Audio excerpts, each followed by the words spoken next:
ఇప్పుడు మీకు ఇష్టమైన జెమినీ టీవీ సీరియల్స్ ని టీవీలో టెలికాస్ట్ అయిన వెంటనే సన్ నెక్స్ట్ లో మాత్రమే చూడండి. రామ్మా, నువ్విక్కడ కూర్చో, నేను వెళ్ళి డబ్బులు తీసుకునొస్తా.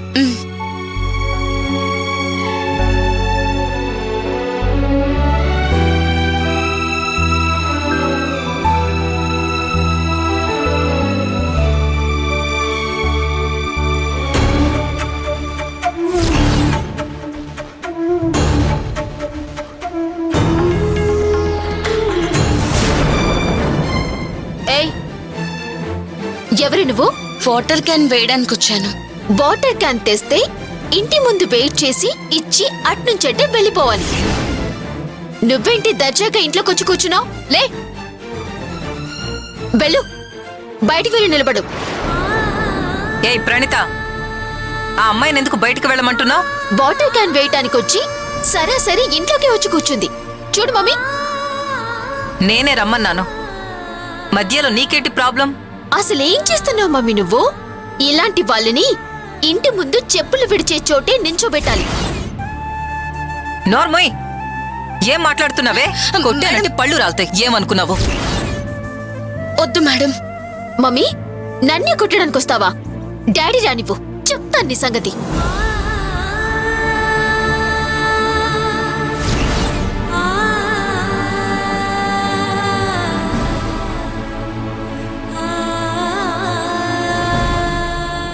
సారీ అక్షయ, దాని మాటలేం పట్టించుకోకు. అయ్యో, మీరు సారీ చెప్పడం ఏంటి మేడం? ఏదో చిన్న పిల్ల తెలియక. పర్వాలేదు మేడం. తీసుకో. థ్యాంక్స్ మేడం, వస్తాను.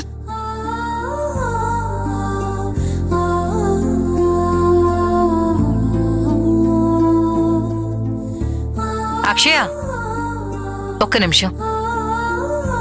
చెప్పండి మేడం. మళ్ళీ చెప్తున్నాను, నువ్వు నాకు బాగా నచ్చావమ్మా. ఎప్పుడు వాటర్ క్యాన్ కావాలని ఫోన్ చేసినా మన ఇంటికి నువ్వే తీసుకురావాలి. తప్పకుండా మేడం. మీరు ఫోన్ చేయండి చాలు. నీ నెంబర్ చెప్పమ్మా. ఫోన్ ఇవ్వండి మేడం.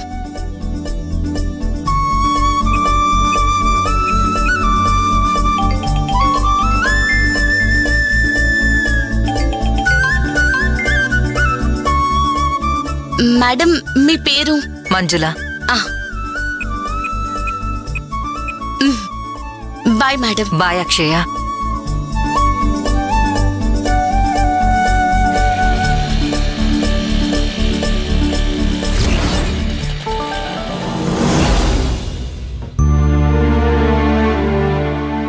రే బోసు, అప్పుడే భోజనం అయిపోయిందా? అయిపోయింది. సరే సరే. రేయ్ రాజా, తినకుండా చెంప మీద చేపెట్టుకుని కూర్చున్నావేంట్రా? తినబుద్ధి అవట్లేదురా స్వామి. ఏమైంది? మా అమ్మలాగా మీ నానమ్మ చెల్లి కూడా పులిహోర పెరుగన్న లాంటివి కట్టి పంపించారా ఏంటి?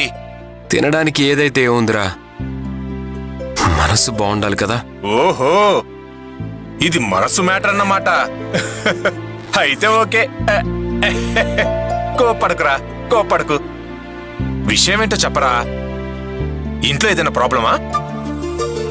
అవునరా. ఎవరు? మీ చిన్నాన్నతోనా? అందరితో. వెరీ గుడ్ రా. సమస్యల్ని సృష్టించుకోవడంలో నువ్వు రోజు రోజుకి డెవలప్ అవుతున్నావు. I am proud of you my boy. రేయ్, నా పరిస్థితి తెలిసి కొంచెం కూడా మనస్సాక్షి లేకుండా ఇంత వెటకారంగా మాట్లాడుతున్నావేంట్రా? అసలు నువ్వు ఫ్రెండ్ వేనరా? లేకపోతే ఏంట్రా? నా వల్ల కావట్లేదురా స్వామి. రేయ్, నువ్వింకా సోలోగాడివిరా. ఏదో పెళ్ళే 2 పిల్లల్ని కని ఈ సంసార సాగరంలో ఎలా ఇదలరా దేవుడా అన్నట్టు అలా తలపట్టు కూర్చున్నావేంట్రా? రేయ్, నువ్వన్నట్టు పెళ్ళయ్యాక ఒక పెళ్ళాం 2 పిల్లలు అని ఫిక్స్ అవ్వచ్చు, కానీ ఇప్పుడు నేను ఒక పెద్ద ఫ్యామిలీనే మోస్తున్నాను రా. ఓ, మా నాన్న, మా నానమ్మ, తమ్ముడు, చెల్లెలు అందరూ ఇంట్లో ఖాళీగా కూర్చొని తెగ ఖర్చు పెడుతూ ఉంటారు. నాకంటూ నేనేమీ చేసుకోలేకపోతున్నాను రా. ఒక పాత బైక్ నడుపుకోవడం తప్ప ఒక కార్ తీసుకోవాలని ప్లాన్ చేస్తున్నాను రా. ప్లాన్ చేస్తున్నాను గాని కొనుక్కోలేకపోతున్నాను. దీని గురించి ఇంట్లో ఎవరికి ఎలాంటి దిగులు లేదు. పొరపాటున ఏదైనా మాట్లాడితే రక్త సంబంధం, ప్రేమాభిమానాల కంటే నీకు డబ్బే ఎక్కువైందా అని ఎమోషనల్ బ్లాక్మెయిల్ చేస్తున్నారా. మెంటల్ టార్చర్గా ఉందిరా. దీంట్లో నుంచి ఎలా బయటపడాలో నాకు అర్థం కావటం లేదు. దీంట్లో నుంచి నువ్వు ఎస్కేప్ అవ్వాలంటే ఒకే ఒక్క దారుందిరా. ఏంట్రా అది? ఫారిన్ వెళ్ళి సెటిల్ అవ్వాలనేది నా డ్రీమ్ రా. ఈ ప్రభుత్వ ఉద్యోగం అనేది నాకు సంబంధించినంత వరకు టెంపరవరీ. జీవితాంతం ఈ చైర్లో కూర్చోవాలని నాకు అసలు ఆశ లేదురా. నువ్వు ఒక పని చేయాలి. నువ్వు కూడా నాతో వచ్చేయ్. ఈ ఫ్యామిలీ టెన్షన్స్ ఏమీ లేకుండా జాలీగా ఉండొచ్చు. రేయ్, ఏమంటావ్? రేయ్, ఏంట్రా నువ్వు మాట్లాడేది? సరే, ఇంకొక ఐడియా చెప్తాను విను. నువ్వు సపరేట్ గా ఒక రూమ్ తీసుకొని ఉండు. వీలైతే నెల నెల మీ ఇంటి ఖర్చుల కోసం కొంత డబ్బిచ్చాయి. ఏమంటావ్? రేయ్, అర్థం లేకుండా మాట్లాడకరా. ఊళ్ళో నాకంటూ ఒక పేరుంది. అవునవును, పరమ పిస్నారి అనే కదా. ఏంట్రా? పరమ సహనశీలి అన్నాన్రా. నీకెలా అనిపించిందో ఏంటో. దెబ్బలు తినకుండా నేను చెప్పేది విను. నా కుటుంబాన్నంతా నేను ఒక్కడనే మోస్తున్నానన్నా గొప్ప ఇమేజ్ ఒకటి ఏడ్చింది నాకు. ఓహో, ఇప్పుడు దాన్ని పక్కన పెట్టి నేను బయటకు వచ్చానంటే నా ఇమేజ్ డ్యామేజ్ అవుతుందిరా. నా ఇమేజ్ కి డ్యామేజ్ జరగకుండా, నా కుటుంబ భారాన్ని నేను మోయకుండా రెండిటికి సెట్ అయ్యేలా ఒక్క ఐడియా చెప్పు చాలు.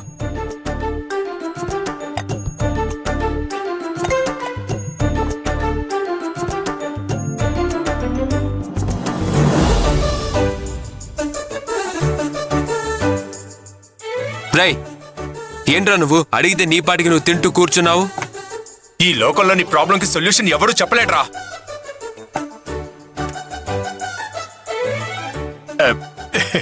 మరి లేకపోతే ఏంట్రా? రోజు లంచ్ టైంలో డిస్కషన్ పెడతావు. నువ్వా నీ ఫ్యామిలీని వదలవు, నీ ఫ్యామిలీ నిన్ను వదలదు. కాబట్టి సైలెంట్ గా తిని వెళ్ళి పని చూసుకో. నా పని నేను చూసుకుంటాను గాని నేను ఈ రోజు ఇలా బాధపడ్డానికి కారణం మోసపోయిన మా నాన్న, మోసం చేసిన మా చిన్నాన్న. వీళ్ళిద్దరినీ నేను ఊరికే వదిలిపెట్టను. నేను అనుభవిస్తున్న ఈ నరకాన్ని వాళ్ళకి రుచి చూపిస్తా, వాళ్ళంతు చూస్తా. ఇప్పుడు చెప్పావే, ఇదే మంచి ఐడియా. ఇదే స్పీడ్ లో టకటకా తినే చూద్దాం. హా.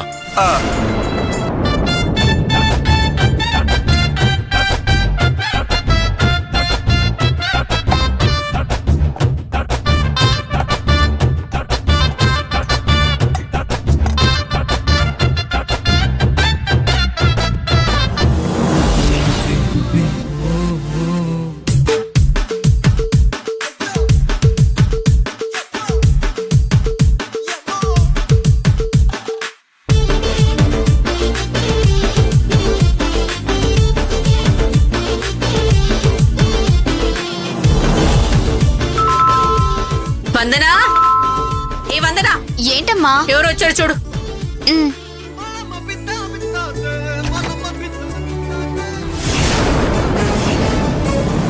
అయ్యయ్యో, హౌస్ ఓనరు అద్దె కోసం వచ్చినట్టున్నాడు. అక్క బాగా ఇరుక్కుంది.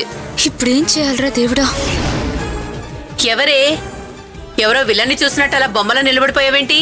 అవును, వచ్చింది విలనే అమ్మా. మీకు ఇల్లు అద్దెకిచ్చాను కదమ్మా. నెలలో 1వ తారీఖు రాగానే నేను మీకు విలన్లాగే కనపడతానులే. అయ్యయ్యో అన్నయ్య, మీరా అన్నయ్య? రండి రండి రండి, కూర్చోండి కూర్చోండి. ఏమి నోరు తెరిచి ఓనర్ గారు వచ్చారని చెప్పడం తెలీదా? అయ్యో కూర్చోండి అన్నయ్య, కూర్చోండి.